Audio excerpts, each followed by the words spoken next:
नमस्कार मित्रांनो, आपण NMMS सॅटचा पेपर 2024-25चा पाहणार आहोत. त्यामधला मॅथमॅटिक्स गणित या विषयाचे प्रश्न पाहणार आहोत. गणिताचे प्रश्न 71 पासून सुरू होतात. काय म्हटलं येथे बघा, in the following figure line AB parallel line D, line AB parallel line D म्हटलेलं आहे. आणि आणखी काय म्हटलेलं आहे, find measure of angle DCB from the given information. Angle आपल्याला DCB हा अँगल काढायचा आहे. हा अँगल काढत असताना प्रत्यक्षात डायरेक्ट जर आपण बघायला गेलं तर डायरेक्ट काढता येणार नाही. मग आपल्याला छोटंसं कन्स्ट्रक्शन करून घ्यावं लागेल. काय करून घ्यावं लागेल की D ला पॅरलल असणारी पॉइंट C मधून जाणारी आपण लाईन काढूया. ती जर लाईन काढली तर अशा पद्धतीने येईल.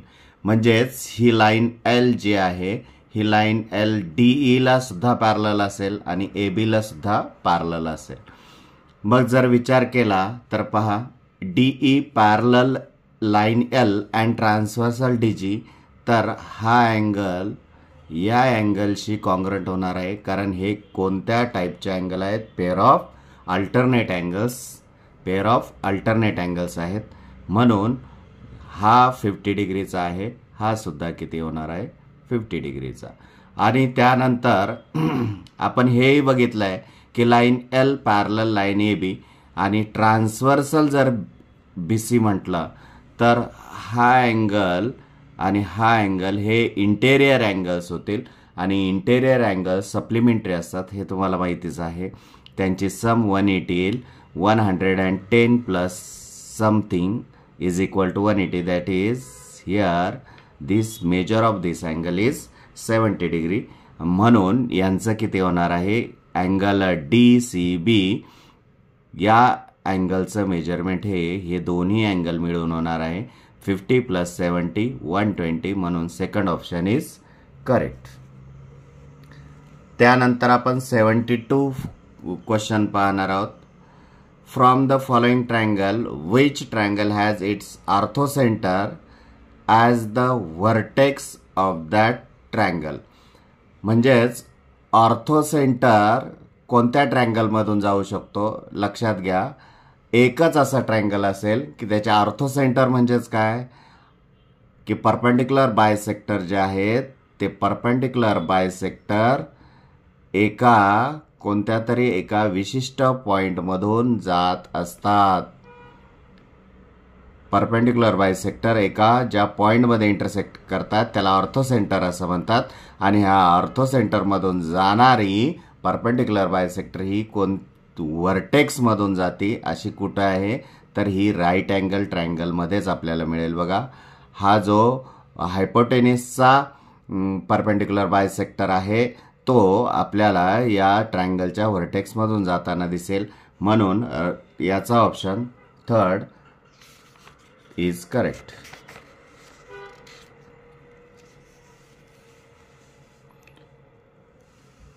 आपण आता 73 क्वेश्चन पाहणार आहोत. काय म्हटलंय, from the following which quadrilateral does not have its diagonal perpendicular to each other.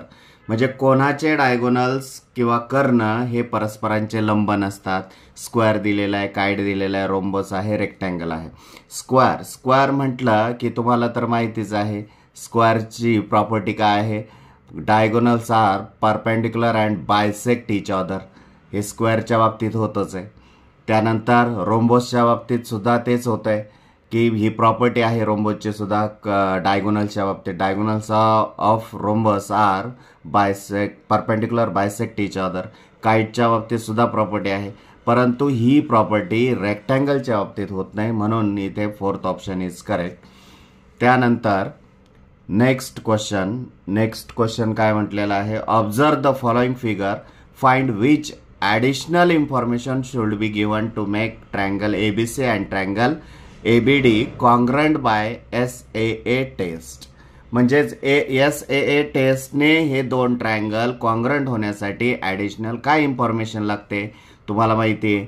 He side किंवा सेगमेंट AB ही कंबाईन आहे दोन्ही ट्रायंगलमध्ये. म्हणून साइड तर इथे आलेलीच आहे आणि हा angle angle ACB congruent angle ADC हे सारख्या खुणांनी दाखवलेलं आहे पहा. म्हणजेच इथे हा अँगल या अँगलशी कॉन्ग्रंट दाखवल्याशिवाय आपल्याला ती SAA साइड अँगल टेस्ट होणार नाही.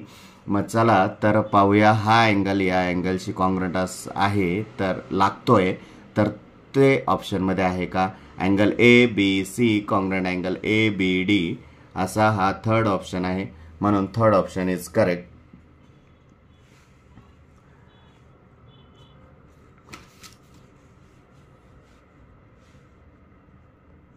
त्यानंतर नेक्स्ट एक्झाम्पल पहा 75.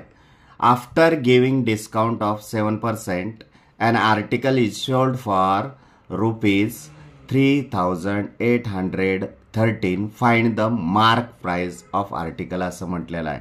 मग आपल्याला असं जर विचारलेलं असेल, आपल्याला एखादा आर्टिकल किंवा एखादी वस्तू दिलेली आहे आणि त्याच्यावर 7% 7% डिस्काउंट दिल्यानंतर आपल्याला ते जे आर्टिकल आहे 3,813 रुपयाला मिळतं आहे. तर त्याची मार्केट प्राइस काढायची आहे. मार्केट प्राइस जर आपण एक्स डिनोट केली तर एक्स ही मार्केट प्राइस आहे. याच्यावर 7% आपल्याला काय मिळालेलं आहे, डिस्काउंट मिळालेलं आहे. आणि तेव्हा डिस्काउंट मिळाल्यानंतर आपल्याला किती रुपयाला ती वस्तू पडली किंवा आर्टिकल पडलं 3,813. मग आपण आपली जी मार्केट प्राइस आहे त्यातून आपण डिस्काउंट मायनस केल्यानंतर आपल्याला ही व्हॅल्यू मिळणार आहे. डिस्काउंट आपण काढलेला आहे की x × 7% is equal to this one. मग हे जर इक्वेशन सॉल्व केलं तुम्ही x - 7x divide 100 is equal to 3,813. आणि हे आता आपण सॉल्व केल्यानंतर डिनॉमिनेटर सेम करा. किती होईल, 100x - 7x divide 100 is equal to 3,813. त्यानंतर काय होईल, therefore 93x is equal to 3,813 × 100. हे 100 डिनॉमिनेटरच्या पलीकडे गेल्यानंतर न्यूमरेटरला मल्टिप्लायला होतील. आता 93 हे मल्टिप्लायला आहेत, पलीकडे गेल्यानंतर डिवाइडला जातील. x is equal to 3,813 × 100 divides 93.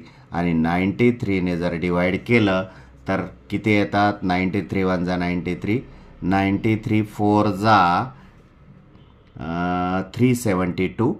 372 मधून 381 मधून 372 गेले, किती राहतील 9. आणि हा 3 त्याच्याशी जर गेला, 93 × 1 = 93.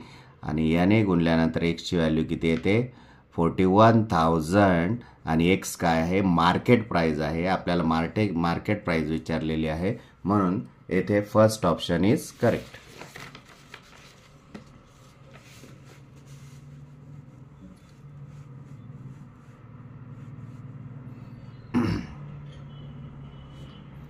आता आपल्याला नेक्स्ट एक्झाम्पल पाहायचं आहे. Which of the following is rational number असं विचारलेलं आहे.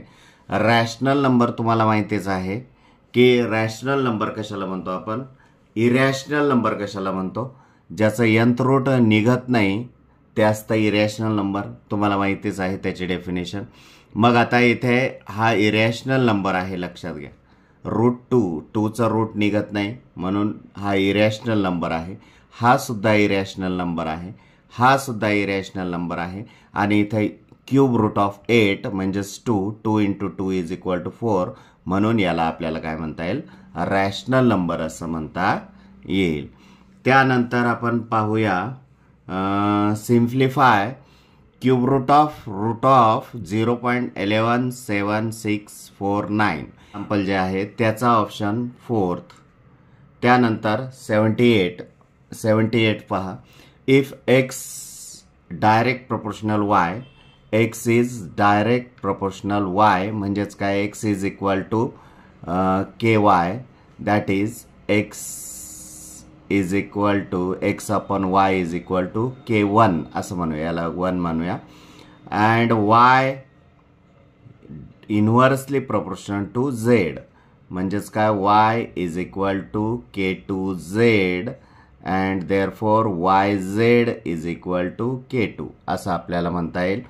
मग याच्यामध्ये जर विचार केला तर वायची व्हॅल्यू, बरं हेच घेऊया आपण, वायची व्हॅल्यू याच्यामध्ये जर टाकली ह्या एक्सच्या व्हॅल्यूमध्ये तर काय होईल लक्षात घ्या, काय होईल तर येथे पहा वायच्या जागी जर टाकली तर x upon k2 upon z is equal to k1 असं आहे. वायच्या ठिकाणी ही वायची व्हॅल्यू टाकल्यानंतर आपल्याला हे मिळेल आणि हे पलीकडे मल्टिप्लायला जाईल. मल्टिप्लायला जर गेलं पलीकडे तर काय होईल, x is equal to k1 into k2 divide z, आणि झेडला इकडे आणा किंवा इथे जरी ठेवलं तरी चालेल. आणि हे काय आहे, दोन्ही कॉन्स्टंट आहे म्हणून याला k म्हणूया. म्हणजेच x is equal to k upon z, म्हणजेच x is inversely proportional to z असं आपल्याला लिहिता येईल. आणि हा ऑप्शन थर्ड होईल, थर्ड आहे म्हणून याचा आन्सर थर्ड होईल. त्यानंतर आपल्याला नेक्स्ट एक्झाम्पल पाहायचं आहे. The wheel of bullock cart has diameter of 1.4 metre. How many rational will the wheel complete as that cart travel 1.1 kilometre असं म्हटलेलं आहे. मग लक्षात घ्या की एक बुलॉक कार्ट म्हणजेच बैलगाडी आहे. बैलगाड्याच्या चाकाचा व्यास जो आहे, व्हील जे आहे त्याचा डायमीटर तुम्हाला किती दिलेला आहे, डायमीटर दिलेलं आहे 1.4 मीटर, म्हणून radius is equal to 0.7 metre येणार आहे. लक्षात घ्या रॅडियस किती येणार आहे, 0.7 मीटर. त्यानंतर आपल्याला how many rotation will the wheel complete as the cart travel 1.1 kilometre, म्हणजे 1.1 किलोमीटर ट्रॅव्हल करण्यासाठी व्हीलचे किती रोटेशन होतील, किती फेरे होतील हे आपल्याला काढायचं आहे. ते काढण्यासाठी एक फेरा कंप्लीट जर त्याचा होतोय तर एक फेरा कंप्लीट होण्यासाठी जे अंतर लागेल त्याने आपल्याला 1.1 किलोमीटरला डिवाइड केल्यानंतर आपल्याला किती रोटेशन होतील, किती फेरे होतील हे कळेल. आणि हे एक याचं मेजरमेंट म्हणजेच काय, हा सर्कलचं सर्कम्फरन्स आहे. आणि सर्कम्फरन्स कसं काढतो आपण, 2πr किंवा पाय डी म्हणता येईल. आपल्याकडे डी आहे म्हटल्यानंतर पाय डी पण म्हणता येईल. आणि इकडे किलोमीटरचं आपल्याला काय करावं लागेल, मीटरमध्ये कन्व्हर्जन करून घ्यावं लागेल. म्हणजे 1100 divided by 2 pi D. Pi D means 22/7 into D. D is equal to 1.4 is equal to 1100 divides 22 into 14. आता हा पॉईंट काढून टाकला म्हणून 10 ने मल्टिप्लाय करा आणि 7 हा न्युमरेटरला मल्टिप्लायला न्या. मग काय होईल, 7 1 जा 7, किंवा इथेच आपल्याला इथे जरी असला तो तरी आपल्याला डिवाइड करता येईल. 7 1 जा 7, 7 2 जा आणि 2 1 जा 2, 2 5 जा 22 आहेत. 11 2 जा, 11 1 जा 0 जा 0 जा, 2 1 जा 2, 2 5 जा 10, 2 0 जा 50 आणि 5 5 जा 25, म्हणजे 250 रोटेशन त्या व्हीलचे होतील. लक्षात घ्या अशा पद्धतीनं कॅल्क्युलेशन केलेलं आहे. नेक्स्ट वन काय विचारलेलं आहे आपल्याला, the diameter of base of metallic cylinder. Metallic cylinder आहे त्याचा डायमीटर दिलेला आहे आपल्याला 7 सेंटीमीटर. म्हणजेच रॅडियस किती होणार आहे त्याची, रॅडियस R1 म्हणूया आपण, 3.5 सेंटीमीटर ही सिलेंडरची रॅडियस होईल. त्यानंतर त्याची हाईट पण दिलेली आहे, H1 is equal to 28 centimetre. It was melted to make a wire of diameter 2 millimetre. Find the length of the wire. म्हणजेच त्याची हाईट काढायची आहे त्या वायरची. आपल्याला वायरची डायमीटर सुद्धा दिलेली आहे. मग आता आपल्याला डायमीटर जर दिलेली असेल तर आपल्याला हाईट कशी काढणार, की तो जो सिलेंडर आहे 7 सेंटीमीटर डायमीटर असलेला आणि 28 सेंटीमीटर हाईट असलेला, त्या सिलेंडरला आपल्याला काय करायचं आहे, मेल्टिंग करायचं आहे, म्हणजे वितळवायचं आहे आणि त्याचं या वायरमध्ये कन्व्हर्जन करायचं आहे. मग अशा वेळेस काय करणार आहे, दोघांचे व्हॉल्यूम सारखे असतील लक्षात घ्या. म्हणून व्हॉल्यूम ऑफ काय होणार आहे, volume of cylinder is equal to volume of volume of ही पण वायर जी आहे ती सिलेंडर टाईपचीच आहे. मग वॉल्यूम ऑफ सिलेंडर काय रे, सूत्र पाय आर स्क्वेअर एच. आता इथे सिलेंडर आहे R1 H1 म्हणूया, आणि वॉल्यूम ऑफ वायर सुद्धा सिलेंडर टाईपची आहे, ती सुद्धा पाय R2 स्क्वेअर H2 असं आपण लिहूया. पाय दोन्हीकडे कॅन्सल होईल. तुम्हाला ही सिलेंडरची R1 H1 हाईट आणि त्रिज्या आहे, रेडियस आहे.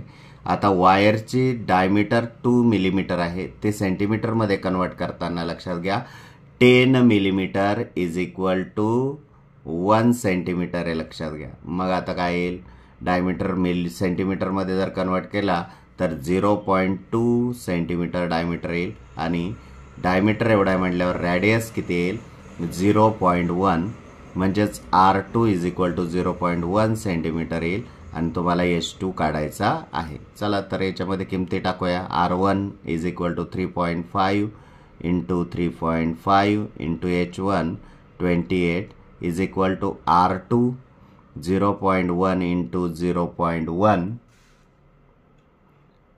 Into H2. आता हे दोन्ही इकडे डिवाइडला जाऊ द्या, म्हणजेच काय होईल 3.5 into 3.5 into 28 divides 0.1 into 0.1 is equal to H2.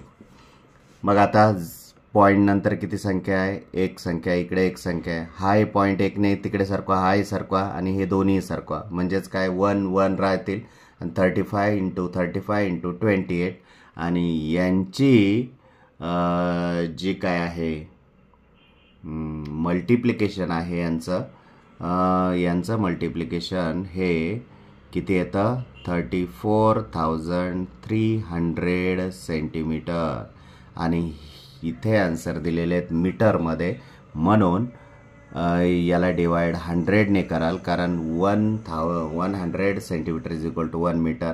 Therefore 343 metre याचा आन्सर असेल. त्यानंतर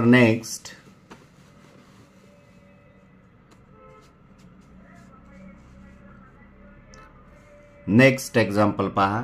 काय म्हटलंय, in the following figure square ABCD having side 7 centimetre. 7 centimetre त्याची काय दिलेली आहे, साइड दिलेली आहे. इन्स्क्राइब इन द सर्कलमध्ये आहे ते. Find the area of the shaded part area दिलाय, काढायचा आहे म्हटल्यानंतर आपल्याला त्या सर्कलचा एरिया काढून घ्यावा लागेल, आणि त्यातून या स्क्वेअरचा एरिया मायनस करावा लागणार आहे. तुम्हाला माहिती आहे हा डायगोनल जो आहे स्क्वेअरचा, तो डायगोनल म्हणजेच सर्कलचा डायमीटर असतो, लक्षात ठेवा. मग स्क्वेअरचं जर डायगोनल काढला साईडवरून तर आपल्याला काय मिळणार आहे, तर आपल्याला येथे सर्कलची डायमीटर मिळणार आहे, आणि त्यावरून रेडियस काढता येईल, आणि रेडियस काढल्यानंतर मग सर्कलचा एरिया काढून आपण त्यामधून स्क्वेअरचा एरिया मायनस केल्यानंतर आपल्याला शेडेड पोर्शनचा एरिया मिळेल. मग शेडेड पोर्शनचा एरिया काढताना लक्षात घ्या, प्रथम आपल्याला आता येथे काय करावं लागेल की डायगोनल काढून घ्यावं लागेल. डायगोनल इज इक्वल टू किती येईल, हा इक्विलॅटरल नाही म्हणता येणार याला, आयसोस्केल राईट अँगल ट्रायंगल तयार होतोय म्हटल्यानंतर हा 45 डिग्रीचा, आणि तुम्हाला गुणधर्म माहितीच आहे, प्रॉपर्टी माहिती आहे 45 45 45 45 45 90 अँगल ऑफ ट्रायंगल प्रॉपर्टी, की 45 अपोजिट साईड ही हायपोटेन्यूसच्या 1/√2 असते. म्हणजेच BC आपल्याला काय म्हणता येईल, BC is equal to 1/√2 into diagonal BD. मग आता but here value of BC is equal to 7√2, इकडे डिवाइडला इकडे आल्यावर मल्टिप्लायला होतील, is equal to BD. Therefore this is a diagonal. मग हा डायगोनल आलेला आहे. मग रेडियस किती येईल त्या सर्कलची, रेडियस हाफ असते ना, तुम्हाला माहितीच आहे की डायमीटर इज कारण हा डायगोनल म्हणजेच डायमीटर आहे सर्कलचा, आणि radius is a half of the diameter. Therefore radius R is equal to 7√2/2 centimetre. एवढं काय येईल, रेडियस येईल. आता आपल्याला काही हरकत नाही की सर्कलच्या एरियामधून area of circle pi r square minus area of this square side square जर वजा केलं तर आपल्याला शेडेड पोर्शनचा एरिया मिळणार आहे. पायची व्हॅल्यू किती आहे, 22/7 into R. R is equal to 7√2/2 bracket square. Square म्हणजेच पुन्हा 7√2/2 minus side square means 7 square. आता 7 विल बी कॅन्सल. 7 1 जा 7, 7 1 जा 7. त्यानंतर √2 इंटू √2 2 म्हणून या 2ला हे दोन्ही जातील आणि 2 1 जा 2, 2 1 जा 2, 2 1 जा 2, 11 7 जा 77 is equal to 77 minus 7 square 49. 17 minus 9 is equal to 8. 6 minus 4 is equal to 2. Therefore, 22 square centimeter, 28 square centimeter. Fourth option is correct here. Next example. आता next example पाहूया. पहा इथे तुम्हाला लक्षात येईल की 1728चं स्क्वेअर क्यूब रूट हे 12 आहे आणि 4913चं क्यूब रूट हे 17 आहे आणि दोघांचं जर मल्टिप्लिकेशन जर केलं तर काय येणार आहे, येथे तुम्हाला 204. नेक्स्ट एक्झाम्पल पहा. आता या एक्झाम्पलचा जर विचार केला तर तुम्हाला याचं एक्सपान्शन विचारलेलं आहे. Which of the following are the factor of this one. मग याचे फॅक्टर पाडायचे. 375x³ minus 81y³. ॲन्सरमध्ये बघितलं तर 3 सर्वांच्या मध्ये कॉमन आहे. मग तो 3 कॉमन काढू या दोघांमधूनही. 3 कॉमन काढला. 3 1 जा 3, 3 2 जा 6, 3 5 जा 15 x³ मायनस 3 2 जा 6 21, 3 7 जा 21 y³ एवढं येईल. मग काय येईल, is equal to 3 in bracket 125 हे 5चं क्यूब रूट आहे म्हणून 5x³ मायनस 3चा क्यूब 27 आहे म्हणून 3y ब्रॅकेट क्यूब असं आपल्याला म्हणता येईल. एक्सला सोबत घेता येईल. इज इक्वल टू मग हा एक्सपान्शन फॉर्म्युला आहे तुमचा. 3 in bracket 5x minus 3y second bracket 5x² plus 5x into 3y plus 3y bracket square is equal to 3 in bracket 5x minus 3y second bracket 25x² plus 5 3 जा 15xy plus 9y² आणि असा answer कुठे आहे, असा answer तुमचं third ऑप्शनला आहे म्हणून third option is correct. Next one तुम्हाला काय म्हटलंय, find the vertices of the solid figure having 12 edges and 7 faces. तुम्हाला फेसेस, एजेस आणि व्हर्टायसेस यांचा रिलेशन असणारा तुम्हाला युलर्स फॉर्म्युला मी सांगितलेला आहे किंवा माहिती आहे तुम्हाला. युलर्स फॉर्म्युला काय आहे, F plus V is equal to E plus 2. F means face, V vertices and E means edges. याच्या जर या 3 पैकी 2 व्हॅल्यू जर दिलेल्या असतील तर आपल्याला काय करता येतील, बाकीचे उरलेली एक व्हॅल्यू काढता येईल. मग फेसेस किती आहेत, 7 प्लस व्हर्टेक्स काढायचे आहेत इज इक्वल टू एजेस आपल्याला 12 दिलेले प्लस 2, 12 प्लस 2 14 आणि 7 पलीकडे गेला. V is equal to 14 minus 7, V is equal to 7. Therefore vertices are 7.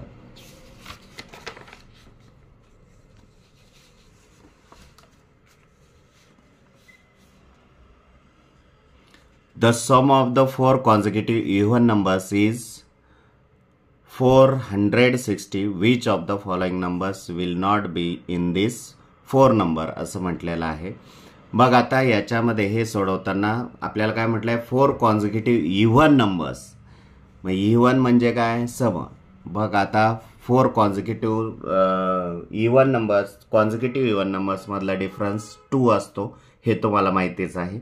मग फर्स्ट इव्हन नंबर आपण एक्स जर सपोज केला, सेकंड काय येईल x plus 2, third x plus 4, 4x plus 6. हे 4 जे नंबर आहेत यांची जर ॲडिशन जर केली आपण, ॲडिशन किती येते 460 येते असं जर इथे म्हटलेलं आहे. त्यानुसार आपण फर्स्ट नंबर काढून घेऊया. मग काय येईल x plus x, x plus x plus x plus x plus x 4x plus 2 plus 4 6, 6 plus 6 12 is equal to 460. आणि 12 पलीकडे गेले 4x is equal to 460 minus 12. 4x is equal to किती येतात 10 मधून 2 8 आणि 5 मधून 1 गेलं 4, 4 4 8. 4 मल्टिप्लायला आहे पलीकडे गेल्यानंतर डिवाइडला जातील 4 4 8 डिवाइड्स 4, 4 1 जा 4, 4 1 जा 4, 4 1 जा 4, 4 2 जा 8. म्हणजे पहिला जो नंबर आहे 112 येणार आहे, म्हणजे तो इथे आहे. कोणता नंबर यांपैकी नसेल असं विचारलेलं आहे. पुढचा नंबर काय असेल एक्स प्लस 2 आहे म्हटल्यानंतर 112 प्लस 112 प्लस 2 114. 114 पण येथे नाही आहे. त्यानंतरचं काय येणार आहे 116, 118, 120 येणार नाही, म्हणून इथे आपण याला टिक करू शकतो. त्याच पद्धतीने आता इकडे next example, the milk of consume daily by 20 families is given below. Find the average milk consume by each family. सर्वांची ॲडिशन करा आणि त्या ॲडिशनला कितीने डिवाइड करा, ॲव्हरेज काढायचं आहे ना आपल्याला, तर कितीने डिवाइड करा. नंबर ऑफ स्कोर किती आहे 1 2 3 4 5 6 7 8 9 10 11 12 13 14 15 16 17 18 19 20. 20ने डिवाइड केल्यानंतर आपल्याला थर्ड ऑप्शन 2.8 ॲव्हरेज मिळतं आणि तो ऑप्शन करेक्ट आहे. नेक्स्ट वन ठीक आहे, आपण 88 घेऊया. 88 काय आहे, what is the sum of all interior angles of regular hexagon. नेहमी लक्षात ठेवा रेग्युलर हेक्झॅगॉन जो असतो ना, हेक्झॅगॉन म्हणजे काय, ज्याला किती साइड्स आहेत 6 साइड्स आहेत. रेग्युलर हेक्झॅगॉन जो असतो त्याच्या इनर जो इंटेरियर अँगल असतो त्याचं मेजरमेंट 120 डिग्री असतं. असे 6 अँगल आहेत.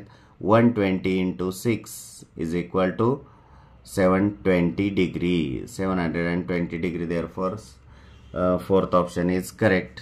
त्यानंतर आपण नेक्स्ट एक्झाम्पल पाहणार आहोत. काय म्हटलंय, फाइंड द कंपाऊंड इंटरेस्ट. हाही तुम्ही होमवर्कसाठी, तुम्हाला 2 एक्झाम्पल होमवर्कसाठी बघून घ्या. नेक्स्ट वन आपण 90 एक्झाम्पल नंबर 90 पाहूया. आता काय आहे 90, find the quotient and remainder if the polynomial this one is divided by दिस.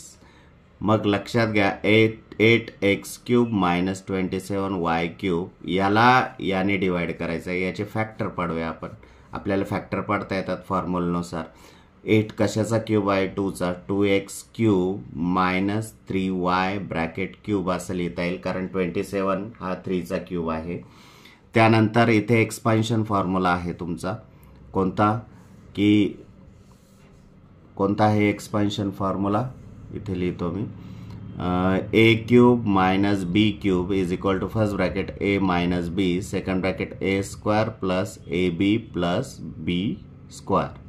हा फॉर्म्युला आहे. या फॉर्म्युलेचाच वापर इथे करायचा आहे. First bracket 2x minus 3y, second bracket काय येणार आहे 2x square plus 2x into 3y plus 3y square is equal to 2x minus 3y, second bracket 4x square plus 6xy plus 9y square.